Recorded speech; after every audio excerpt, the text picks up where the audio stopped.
Welcome everyone to our USACM Energy and Earth Systems TTA monthly webinar. I just wanted to say a couple kind of introductory things before we get to the presentation. So I'm Irina Tazara, I'm the chair of the TTA. This slide is just kind of an advertisement slide for the TTA. So if you're interested in any of the topics that are listed here, please join. If you're a USACM member, joining is for free.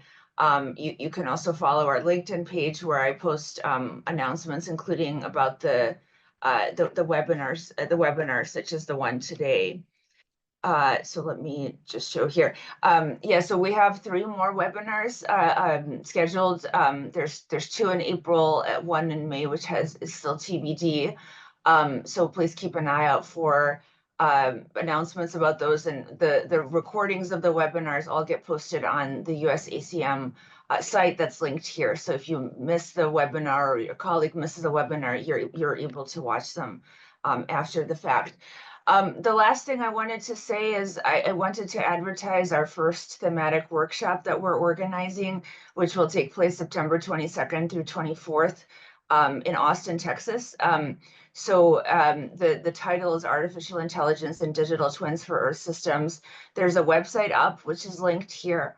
And abstract submission will open very soon, in just a couple of weeks, on March 1st. And so there will be both invited and contributed talks and posters. So I would encourage folks to kind of mark their calendars for this and try to submit something if they would like to participate.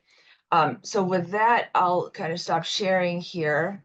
It's my pleasure to introduce today's speaker, Professor Valerio Lucarini. Professor Lucarini is a leading expert in climate dynamics, non-equilibrium statistical mechanics, extreme events, and tipping points. He's currently a professor of applied mathematics at the University of Leicester in the UK. Before that, he was a professor at the University of Reading, and before that, the University of Hamburg. He's authored over 160 papers and 2 books. He's the recipient of a number of prizes, the Whitehead Prize from LMS, our Richter Award, Richardson Medal from EGU, the AGU Lorenz Lecture, the SCIEM Mathematics of Planet Earth Career Prize, and the IUGG Kailas Borak Medal. He's a fellow of the Academia Europea, and he currently chairs the topical group Physics of Climate of the American Physical Society, as well as has editorial roles for the Physical Review Letters and Physical Review E. So the title of his talk today is Response Theory Provides the Physical Basis of the Optimal Fingerprinting Method for Climate Change Detection Attribution. And I'll hand it over to Valerio for the talk. Thank you so much, Irina, for the invitation and the opportunity. Good morning, good afternoon to everyone online. So today, the goal of my presentation today will be exactly to provide some mathematical and physical background to explain, if you wish, the success of the optimal fingerprinting method and clarify also some of its limits and points to possible ways ahead. And this work has been comes at the end of a lot of activities in the area of statistical mechanics of climate. Most of the things I will talk about today have been done in collaboration with my dear friend Michael Shekrun from the Weizmann Institute and from UCLA.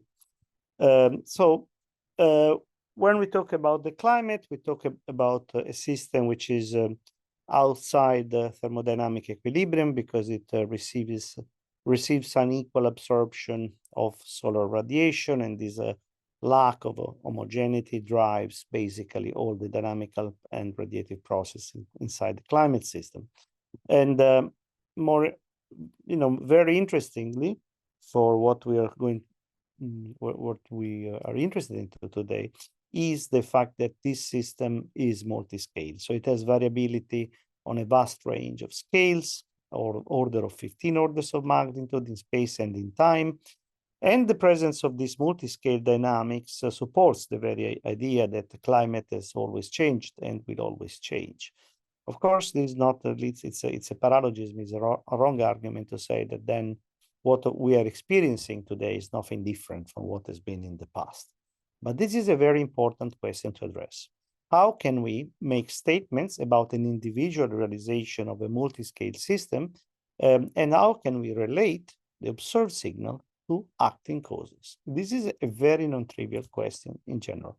So it's a very important aspect and task of climate science to relate an observed signal from one individual realization, the one we live in, for a multi-scale system with a lot of forcing onto specific acting forcing. This is very important.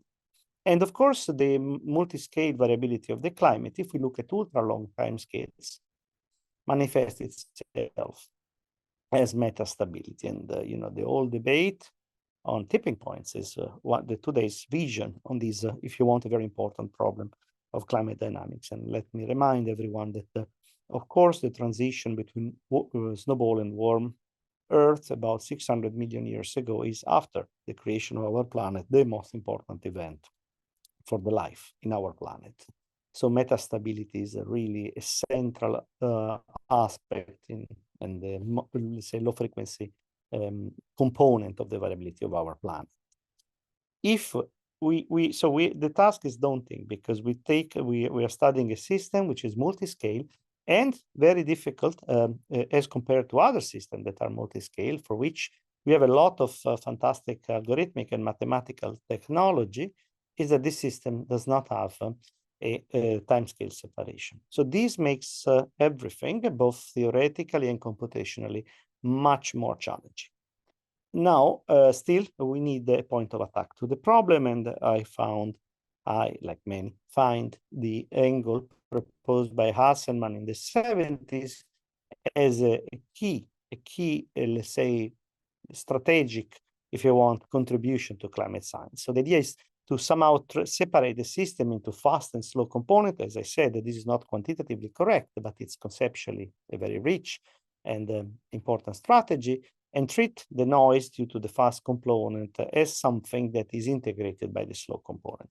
And of course, what is causing the noise, what is causing the fast variability, is the turbulence occurring on small spatial, not necessarily small, but on smaller temporal scale due to the instability of the fluid flows. So this is the sort of coarse-grained, at least qualitatively speaking, the way we can coarse-grain the dynamics of the system. And remember, each and every time we perform modeling or we perform any theoretical analysis, either implicitly or explicitly, we do have to do coarse-graining.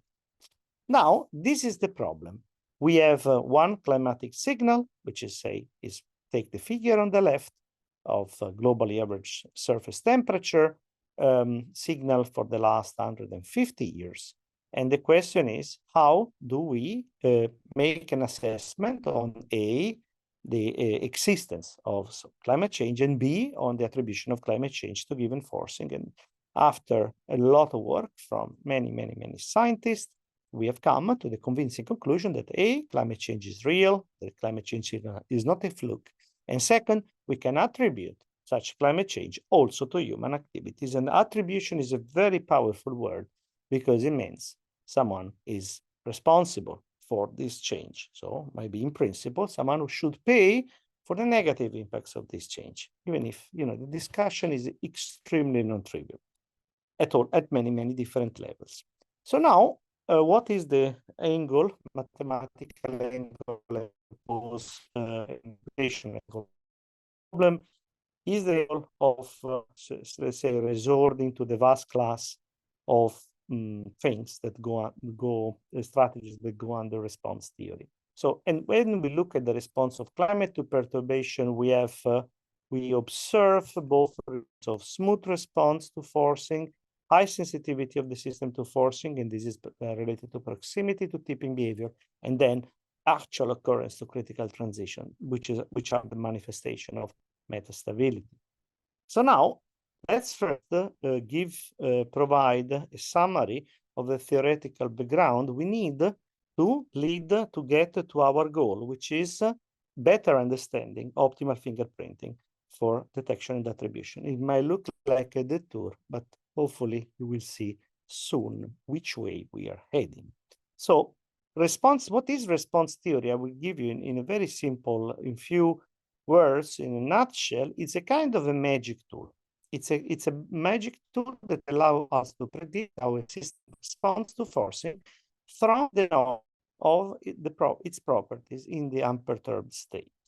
So this is a plus, the knowledge of the nature of the forcing, and the observable we're interested in too. So the key result here, which is the fluctuation dissipation theorem, which was established for near equilibrium system in the 50s and 60s, like Kubo especially, and others.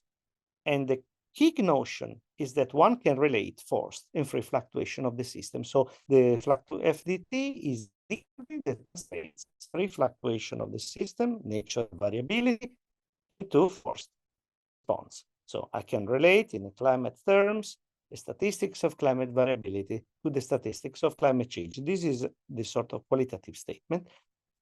What I get additional is that if the decay of correlation is very slow, I get a diverging response. And this is essentially the notion behind this critical slowing down, which is associated with proximity to tipping behavior. This can be made very quantitative and relatively rigorous at least. Now, let's, as I said, the response theory manifests itself in a sort of, in many different forms, depending on, the sort of interest of different authors, different notation, and different sort of angles. The main common argument is that if I take, I will use here a framework of stochastic dynamics, the top left in black, and then I add forcing, which could be forcing acting on the drift term or forcing acting on the noise term, corresponding respectively in climatic sort of terms to large-scale forcing or subgrid forcing. Let's focus. Everything I'm going to say can apply for both kinds of forcing, and it's not actually widely known that we can play this game also by on changes on the noise law, but we focus on drift. Response theory is the magic box, as I said, that allows me to express the time-dependent ensemble average. So we live in a world of ensemble average of any observable you choose, phi of your system, as you can write it as the sum of the unperturbed value, reference climatology, plus perturbations due to the extracting forcing. But the cool, especially important thing is that this time-dependent change can be written as a convolution product of a green function times the time modulation of the acting forcing. In the case of a static forcing, this leads us directly to the notion of sensitivity of the system to perturbation. But the green function encodes the response at all time scales. So the green function is our tool to predict the response of the system at all time scales. And in general, in the case, it is possible to write this green function as a correlation of observable in the unperturbed state in much more general terms than the classic fluctuation dissipation theorem. Now, as I said, once we cast the problem in these terms, we have automatically formulas, if you want, for the equilibrium climate sensitivity. We have formulas for the so-called transient climate response.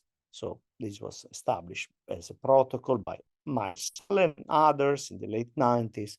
So what is answering the question, what is the response? The response of the globally average temperature at the end of a ramp of 1% increase of CO2 per year up to doubling. So this is the transient climate response. And there are ways to relate equilibrium climate sensitivity and transient climate response, formulas literally. And in general, with this green function formalism, we are able to relate forcings to response. Remember, response always in an ensemble average terms. We are still in the world of statistical mechanics. In the world of statistical mechanics, the individual realization does not matter, in some sense does not exist. Unfortunately or fortunately, we live in one individual realization. So keep in mind, we will need to make a step from the world of statistical mechanics, of ensemble averages, to our world, to one world of the multiverse, the one where we actually live in. So now, something we have done across the years, it has taken a lot of effort, is to test the validity of response theory to perform climate change projections. So we did this, we have done this with models of different level of complexity, from very low dimensional model to PLASM, that's an intermediate complexity with order 10 to the 5 degrees of freedom. So it's not definitely IPCC class, but it's definitely a climate model. And you are able, we have shown that it's possible to predict using response theory the change in the globally average surface temperature, as well as in the spatial patterns of climate change. The idea is you have a tool that allows you to flexibly predict the response of basically everything you're interested in. So if you create a green function for each green point on your grid, you can predict the change of the spatial field of temperature. So you really can learn a lot. A lot of effort has been needed to use the same methodology to predict, to study the response of Earth system models of the class used in the IPCC, let's say in the WCRP, and then for the IPCC projections.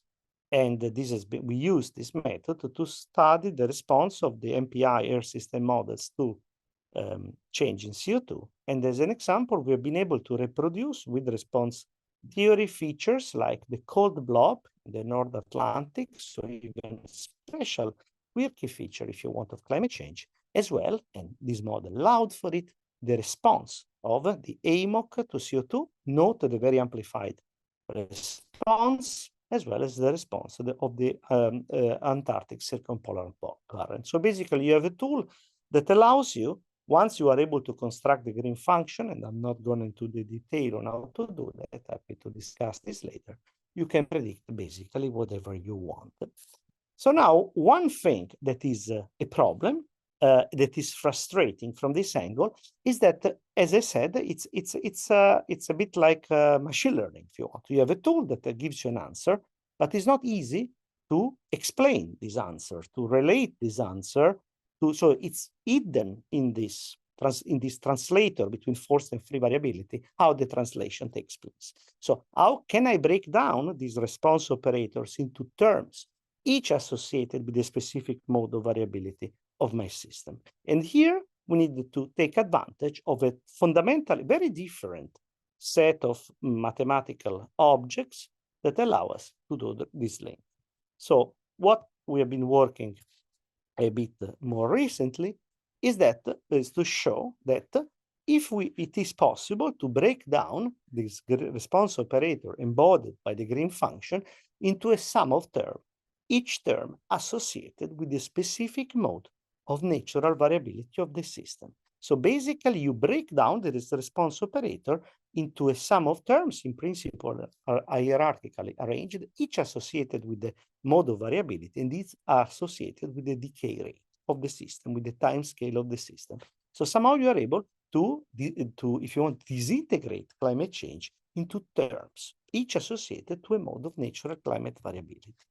And the methodology to do this translation, which looks good in equations, but is non-trivial to do in practice, is through the formalism of the Koopman operator and through the associated algorithm, in particular, the so-called EDMD. So this is something we have started to do on simple system and is extremely promising. Anyway, the equations clearly tell us that there is a rule to relate climate response, climate change to climate variability. One of the side effects of this is to show that indeed the green functions tend to have an exponential form. So the exponential form include timescales that depend only on the unperturbed state, don't depend on the forcing, don't depend on the observable we look at. So the green function is characterized by key properties of the system. So just like each model, each, say, climate model has its own climatology, each model will have embodied in itself these time scales and this mode of variability of climate that will then inform its response to perturbation. So we have a way to prove that if two models have very different natural climate variability, will tend to have different response to climate change.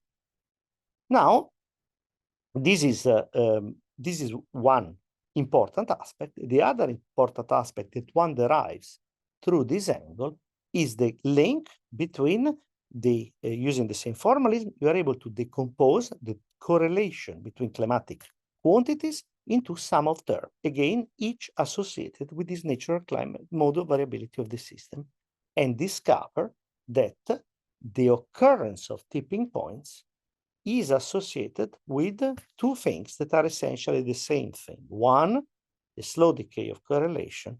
The other thing is the amplified response to perturbation.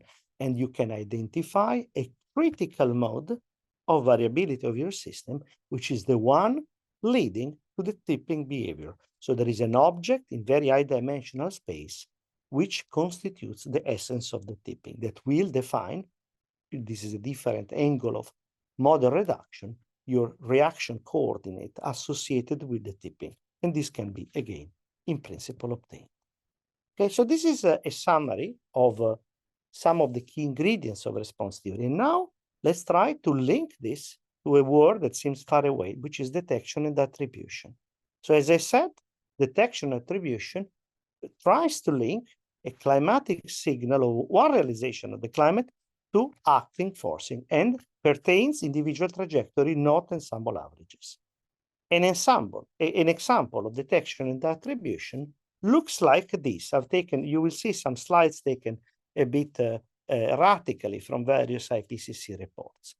The statement is, as an example, you have a field of change, as an example, spatial fields of a decadal temperature change over land between, say, you know, a certain decade of the first decade of the 21st century and first decade of the 20th century, something like this, and you want to decompose these fields into the components due to response to, say, greenhouse gases, land use change, and natural components. And you will see in all these figures that there is a so-called weight scaling factor or weighting factor, and it's always requested, this weighting factor, to be statistically different from 0, which says that the attribution is not possible if this uncertainty crosses 0, and centered around 1, which basically identifies this acting forcing as one of the things we can extract from the climate record.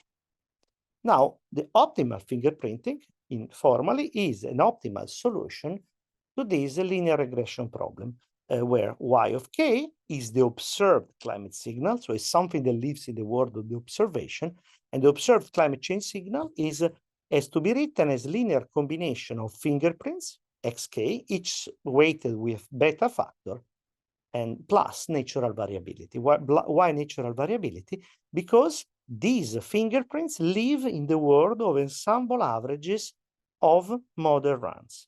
The fingerprints are obtained by subsequent simulations performed with, say, one climate model, where only one of the allegedly important acting forcing is switched on according to the historical protocol, and all the others are switched off. So what we do is that each fingerprint is obtained by, say, imposing the increase in CO2 concentration. Second fingerprint, everything is kept constant except the land use change. And third fingerprint, no human anthropogenic action, and only natural forcing are basically included. How can we combine these fingerprints to optimally reproduce the signal given the natural variability? So now it's very important to keep in mind that the optimal fingerprinting method relies on both observations and models. So there is no such a thing as attribution of climate change that does not require both climate and model, data, observational data and models. This tells us how important is the use of all tools and all sort of data set, how important it is for our business. Now, sometimes the fingerprints from different models are blended together, and I'll try to come to the point why this is not a good idea. I will stick always to one point. Hopefully we'll touch this at the very end. Now, why we follow this protocol? I mean, this was proposed basically by Klaus Hasselmann as well. And the question is, why is this, in which sense we attribute the signal to these different components? And here we have to use this very important notion of causality due to Julia-Perl. So we have to basically compare what we observe with other virtual realizations, virtual realities, the so-called counterfactual world, where other paths had been chosen. So in particular, we apply selectively only one of the forcing. And this is the so-called interventionist approach. Okay, so we compare what we observe in this realization with the world with what we would have observed had other strategy being followed. But of course, we can't repeat this world. So that's why we need to rely on climate models. And that's why the use of climate models is so important.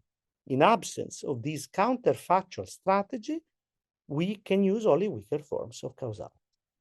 Now, let me go back to this linear regression problem.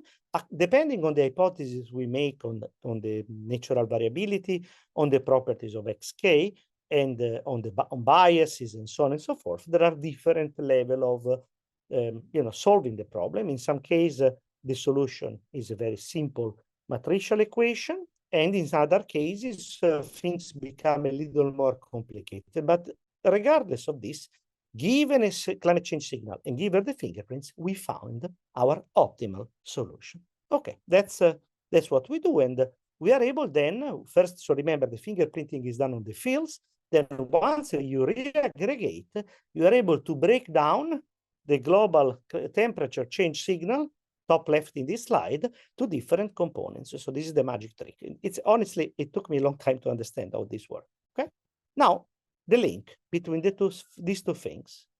Let's go back to my original equation where I had some forcings that are of different natures. It doesn't matter. Now, I almost as a truism, I look at the response of my system to perturbation in linear approximation. And of course, each forcing leads to a contribution to the change in the expectation value in my observable phi, which I know how to write out through my formalism and my convolution with my green function and so on and so forth. So basically, I end up that by writing on the top left that phi of t is equal to phi 0 plus the contribution due to the forcing. So if I take phi of 0 to the left-hand side, I get that the climatic anomaly at time t is given by the sum of all the forcing.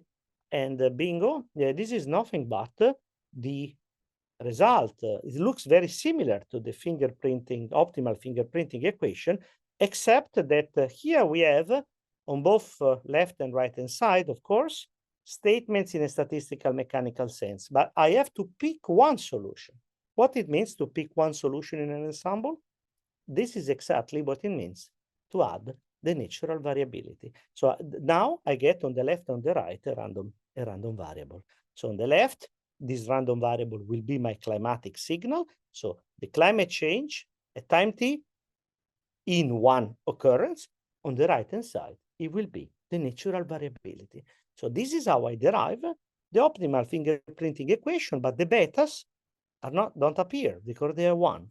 One is just exactly the fact that we have derived things according to linearity. And indeed, in the optimal fingerprinting method, you want the weighting factor to be 1, which is another way to see linearity exposed from a statistical inference rather than from a constructive equation-driven approach. So now this tells you how the optimal fingerprinting method works and why I've not talked about observables, why I can apply it to so many different observables, why it's not specific to temperature.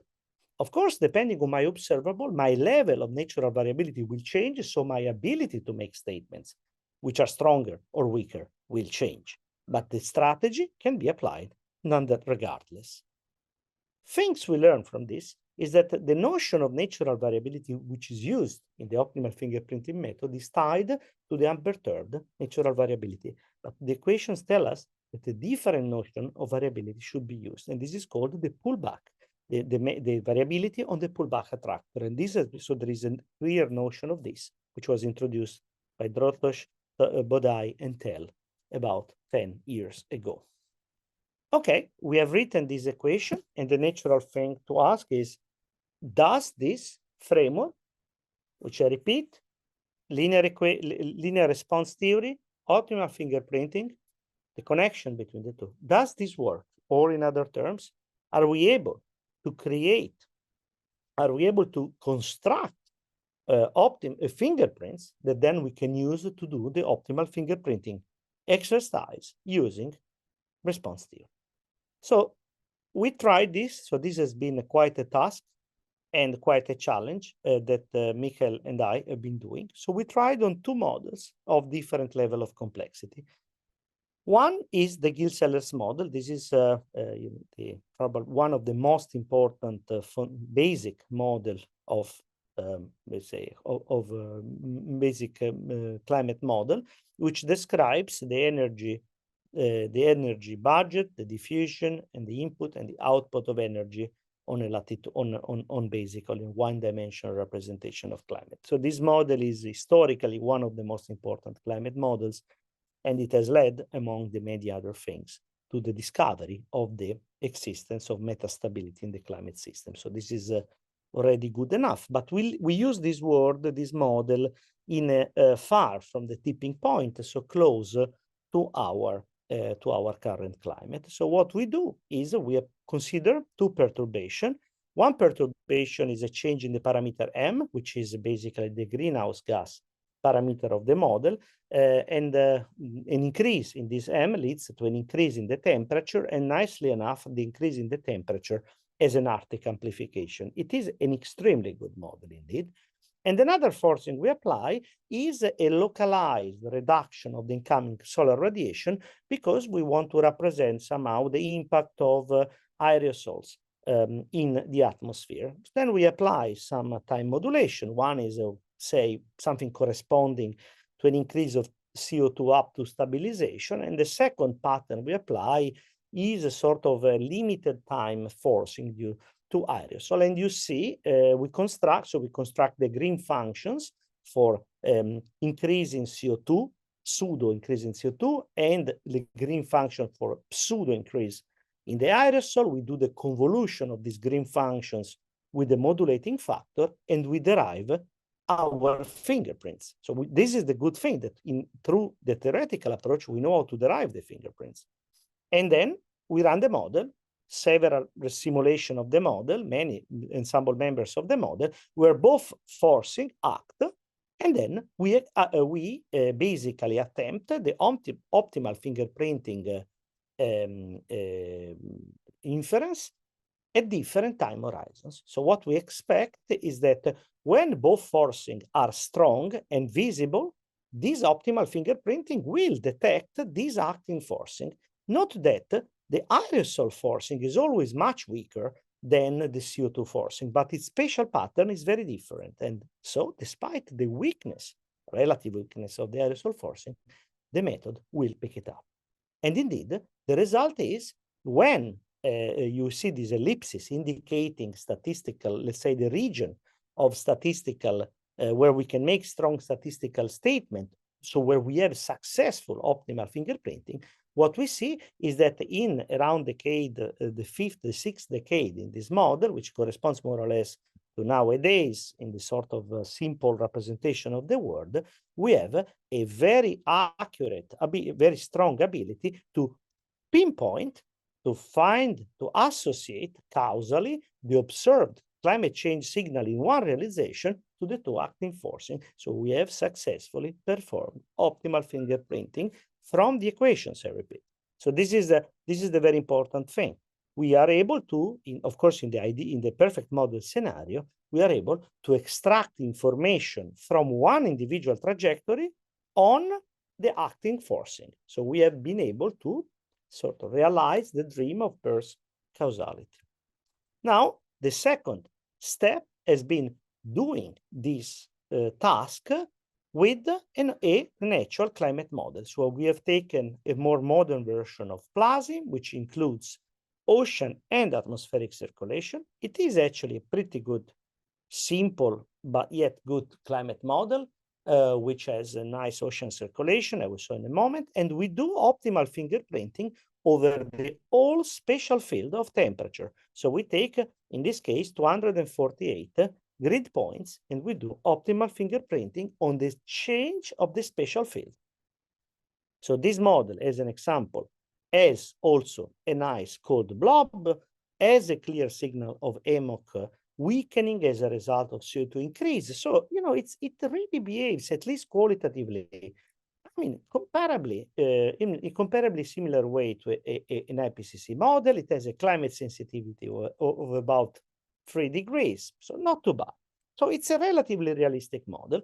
So the first thing is that indeed, also in this case, and this is no surprise to us given our previous experience, response theory is good in predicting, in an ensemble sense, let me repeat again, the climate change across, let's say, the century and beyond, where, in this case, CO2 is increased. So as a predictive tool, response theory works, and we are not surprised by this anymore.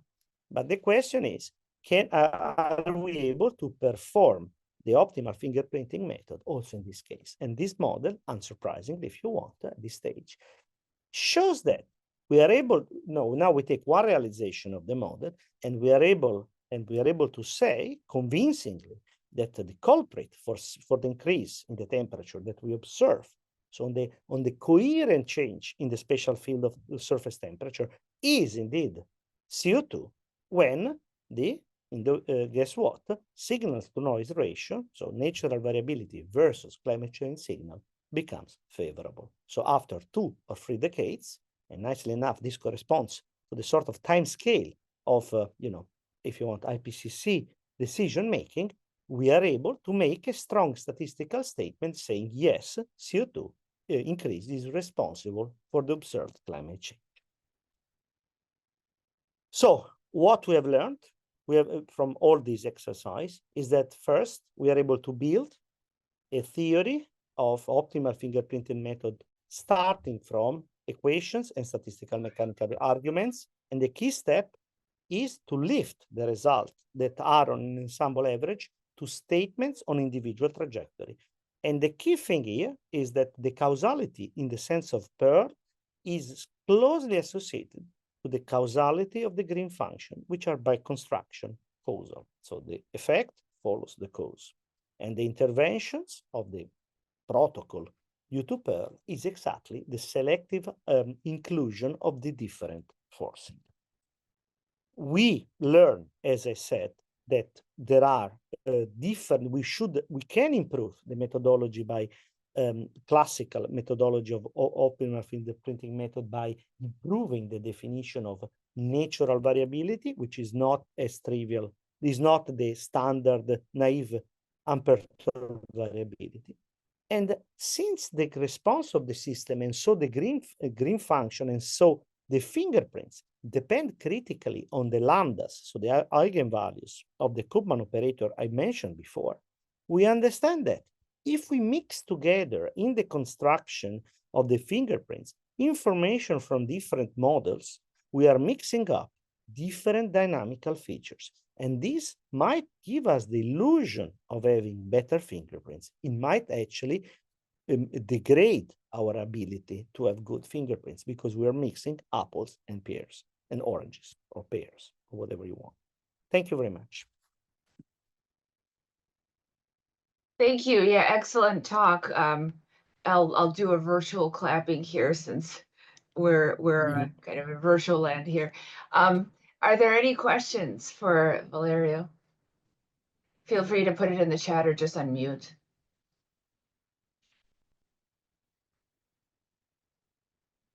So I had some questions maybe to start. Yes, please. So I was just curious. I mean, you had mentioned kind of tipping points at the beginning of the talk. Yes. What specific tipping points have you studied? Well, sorry? Which tipping points have you studied? Which specific? Yes. So the idea is if we go to this, let me go to this equation here.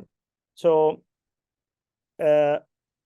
the top equation is the frequency dependent response of my system to perturbation. So it's the Fourier transform of the green function. What you get is that, as I said, thanks to the Koopman expansion, you break down the response into different terms. What you have here is that you are able to say, when you have a divergence of the response, which is a tipping point, there is one specific mode which will embodied in this constant alpha, which is associated with the tipping. So somehow the idea is you are able to identify what Helden Kleinen in 2004 defined as the critical mode of variability. So you could apply this depending on your time scale of interest. As an example, the collapse of the deep water, formation in the North Atlantic, okay, which is something that we can detect geographically, okay? So geographically, we look at the North Atlantic, we look at the statistics of deep convection or the statistic of salinity or temperature, and we say, oh, this is the reason why the AMOC is collapsing, okay? But this is actually what we do is a diagnostic analysis. It's not a prognostic analysis. We say this is associated with the collapse of the AMOC, and I'm very happy for this. But if you want to create early warning systems to understand what is leading to the occurrence of the tipping, this is written in, so there is a way to do this. So you can apply this seamlessly to create, if you want, to understand why a system is tipping, and to create early warning system, because you will have literally a mode that is the mode of the tipping. So a mode that, in other terms, were you to inject variance in the system, this mode will amplify a lot. That's exactly what you get each time you have a resonant behavior in system of oscillators or whether in a laser system or whatever. So you can, I mean, something we see clearly is that when you are in the proximity of, as an example, tipping of the AMOC, you will see something, some field that will become more prominent, and this is your critical mode. You could apply this to other systems as well. Now we are involved in projects that are targeting the subpolar gyre. Literally, a project that started the other day through in collaboration with Exeter. And we are trying something we will do in the next couple of years is exactly try to use this framework to investigate both present and past tipping behavior. So, and the idea is also that, okay, we could look at paleoclimatic, models running, describing the past climate and try to see proximity of tipping in the past. Okay, that's one thing we want to look into. The other thing is that these sort of equations tell us why you could use machine learning method, spatially distributed information to better detect proximity to tipping than just using scalar indicators. So we have to go, if we want to have the ability to predict the tipping, we have to go well beyond autoregressive model of order 1 or n on one indicator, okay? This is an extremely limited amount of information. We have now a way to see how we can ingest spatially distributed information or different multivariate information to predict tipping. It's not something happening in a one-dimensional system. It's an infinite dimensional system. Okay, thank you. So I think Diana Bull has a question. Diana, do you want to unmute yourself? Yeah. Yeah, thank you. Thank you so much for this talk. It was really great. I guess I just have kind of a fundamental, yes. Just kind of a fundamental question, I think, coming all the way back to the use of the fluctuation dissipation theorem. Yes. And my understanding is that the idea here is that you're relating the forced and free fluctuations of the system. Yes. I guess I wonder if that relation is intended to be static. And in particular, what's in my mind about that is the concept of the free fluctuations of the system actually changing in response to the forcing. So there's a lot of people who believe that variability or the fluctuation is not is actually dependent upon the greenhouse gas forcing. Absolutely. And so I just wonder kind of where your brain goes. with respect to that? That's a very good question. Let me say, this is, I think it's a key, actually a very important aspect. So the idea is, each time, and this is in general, if you use any sort of response theory, the idea is you take a reference state and you use this, if you want, using a modern language, to train your tools to predict the future. Okay, you have a reference. Okay, so that's the reference.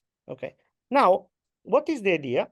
The unperturbed fluctuations contain a lot of information that you can use to predict, even if while you are predicting, as you correctly state, the natural variability itself is changing. The natural variability you observe in the shifting window of time. Okay, now the notion is, if you want, when you have a time-dependent system, the correct statistic is not something you compute on a time-changing window, but is a statistic that you compute on a slice in time on your ensemble. So the important thing is that in a time-independent setting, you can do ensembles.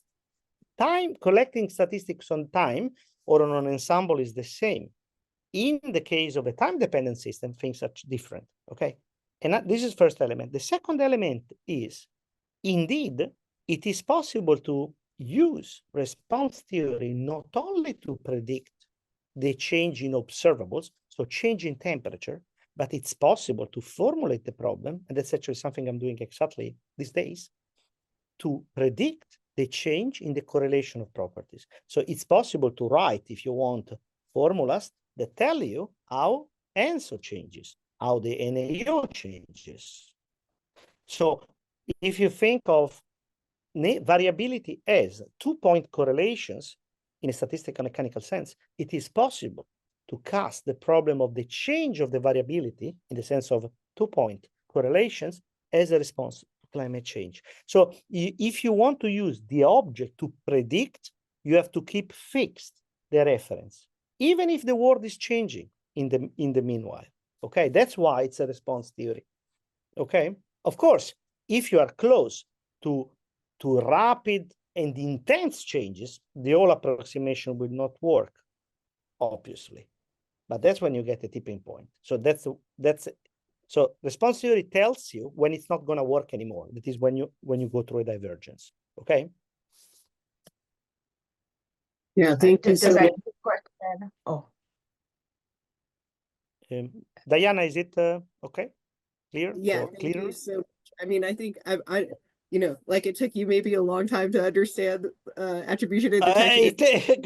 I'm yes. coming up to speed with you here, so I can't say it's fully clear. No, yeah, feel free to get in touch offline. Of course, I'm very happy. You asked a really complex and very non-trivial question, believe me. Thank you. Yeah, Laura, I think. Are there any other questions? Oh, yes, Laura, there you go. Yeah, so much of optimal fingerprinting involves basis functions, your X sub M functions, which are derived from principal component analysis or the empirical orthogonal functions. Can you say why the eigenmodes of the Koopman operators, or based on, using these Green's functions, why is that better or different? Are you able to capture for your basis functions, do you find that they're more representative, or is it the capturing the slow and fast dynamics, or what aspect really helps in the attribution? Okay, no, now thanks for this. Let me clarify 2 points. One thing is, you can, and you're very allowed, say you have a field, you can do a dimensionality reduction with principal component analysis, and then proceed everything I said in this reduced order space. So this is no problem, okay? That's fine. Now, a separate thing is the meaning of, so one thing is on the detection and the attribution. That's let's say ex post at the end of the protocol, you can do a dimensionality reduction, to cure a lot of pathologies and so on and so forth. That's fine. One thing is the relationship between, let's say, principal component analysis and Koopman analysis. Let's put it this way. If a system had a linear evolution with noise. So it was some variant of Horst and Uhlenbeck. You get it's exactly the same thing. Okay, that's very important. So the idea is the PC analysis is a diagnostic analysis that does the composition of what you observe. Okay, the Koopman analysis is the decomposition of the dynamics. Now, you are perfectly allowed when you go through, you have an operator, you can break it down, the observable, into the components. But the fundamental difference is that, I don't know if you see my slide here, okay? So this is the key point. So here, in the green function, there is a correlation between one observable and another observable at a different time. So the observable at a different time is formally written as this: exponential of S unperturbed evolution times phi. This is the phi of S. That's by definition. Now, if you decompose phi into a linear combination of Koopman modes, which you are allowed to do, these Koopman modes are eigenvectors, of this evolution operator. So you break down the system and you get all the eigenvalues. So this is the thing, that the composition in Koopman modes allows you to break down the response operator. So it basically breaks down the statistics of the time evolution of the system. And this is why so what we have done, to be clear, we have not at all invented this Koopman analysis. Koopman analysis has become a key tool, especially in fluid mechanics, and Branton, Kutz, Mesic have been the masters of this, to describe in a dynamically coherent sense the evolution of complex systems, in particular fluids. The idea is to use the same, if you take the same set of tools and you use it in these different problems, you are able to extract more information. And that's why, in fact, we have a paper with Igor Mesic, in fact, where we show that basically the same tools you use to reconstruct the dynamics of the system allow you to extract also the response of the system to perturbation. So it's not only limited to climate, it's a general framework.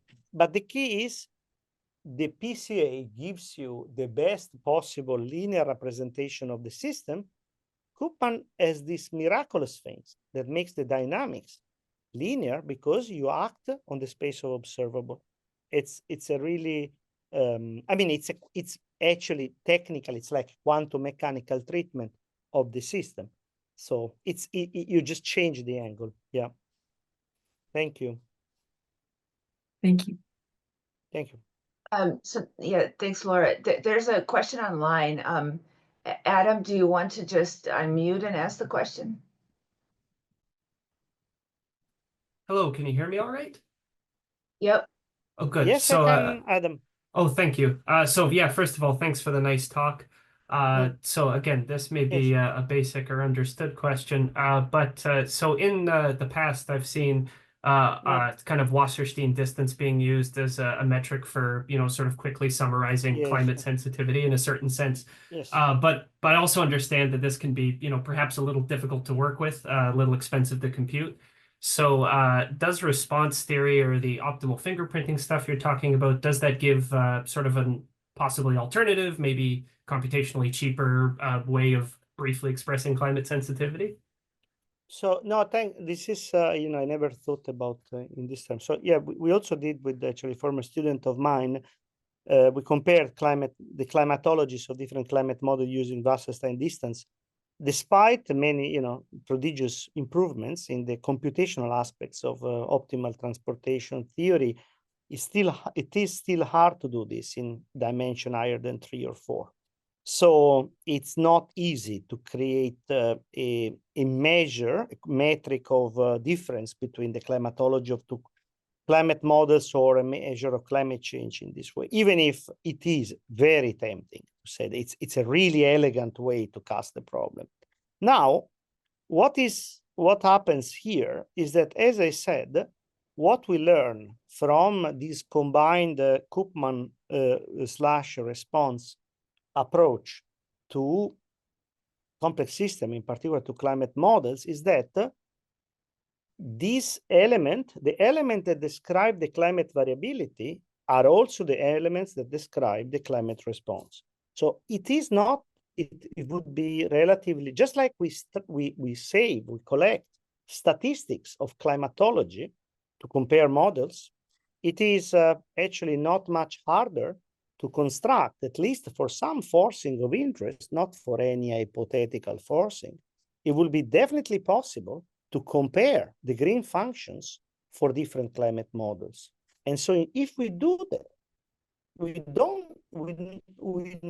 have not only the difference in climate sensitivity, one number, we have fields, and we have functions that we can use to convolve any pattern of forcing. So we create a family of functions that allow us to compare the response of models to perturbation. So the answer is yes, a resounding yes. And I do believe this is the way, because in this green function, what will be encoded are the natural modes of variability of the system. Models that have different green functions have different way of representing the interaction between the forcing and the natural variability. So if we get a bias, it will be there, okay? And we will be able to see it, okay? Yeah, no, that makes sense. So all this gives you something that's a lot deeper than just a metric, you know. It's a metric on time. It's not just a number, it's a function over time, so that once you have this, so if you have two models with two different green functions, you know that if you force them with the same pattern of forcing, their time-dependent response will be different, and you have a way to predict this. It's very nice. Thank you so much. Thank you. Any other questions? So maybe I'll just ask a final one. So yes, I was interested, one of the things sort of like we've looked at Sandia has been stratospheric aerosol injections, kind of moving towards geoengineering and trying to do detection and attribution. Have you looked at that at all, or are you planning to, rather than just the greenhouse gas and kind of natural climate change? No, this is actually let me be specific. So what we did in this PRL paper is exactly simulating the kind of thing you are describing, Irina, on the Gill-Sellers model. That's exactly what we do here. We put aerosol injection and we put CO2, and we see that we are able to detect both. Okay, so we would like to do that on plasm. So doing it, we were planning to do it, then we have had some delays because of a PhD thesis to be submitted by my student. But the idea was exactly now to add two forcings on plasm, CO2 and aerosols, and then do again the exercise. Now, what I can, it's very important, because what you will see, I mean, what we have in a separate work, we looked at the response of the system to combine the CO2 and aerosol forcing, and I'm happy to share it with you if you're interested. And what you see is that it shows that the problem, it casts doubts on, let's say, it shows that there are some criticalities in the problem of geoengineering, because of course, depending on what is the variable you look into, the strategy of geoengineering you have to follow to minimize, say, temperatures, to minimize the change varies. Because if you're interested in global average temperature, you will look at some protocol. If you're interested in globally average precipitation, it will be a different protocol. If you're interested in temperature over Northern Hemisphere, it will be something. Over the Antarctic, it will be something else. So the question is, it shows you that the control problem, that's a way to cast geoengineering, is extremely challenging. Because of course, if you fix one variable, you have no control on what would be the impact on the rest. So unless you assume some very strong rigidity of the system, which is not obviously the case. So we shouldn't be surprised that if we control the globally average surface temperature, some regions get drier, some get wetter, of course, because they don't obey to the they don't stick to the same law. So I mean, actually, this is a topic I'm personally very interested in too, and I think we could have very good ways to sort of make major improvements. So in sort of casting, asking, let's say, in casting the problems. So I would be very happy to collaborate. And I mean, we had in mind already some sort of tentative protocol of action. So I will be delighted to share it. And, of course, so that we might find a common ground on this. Yeah, no, that sounds great. Yeah, I think we're definitely interested. So okay, well, I think we're at time. So thank you everyone for coming. Thank you, Valerio, for the great talk, and this will get posted online. And our next webinar is going to be April 1st. So I hope to see some of you there. Thank you.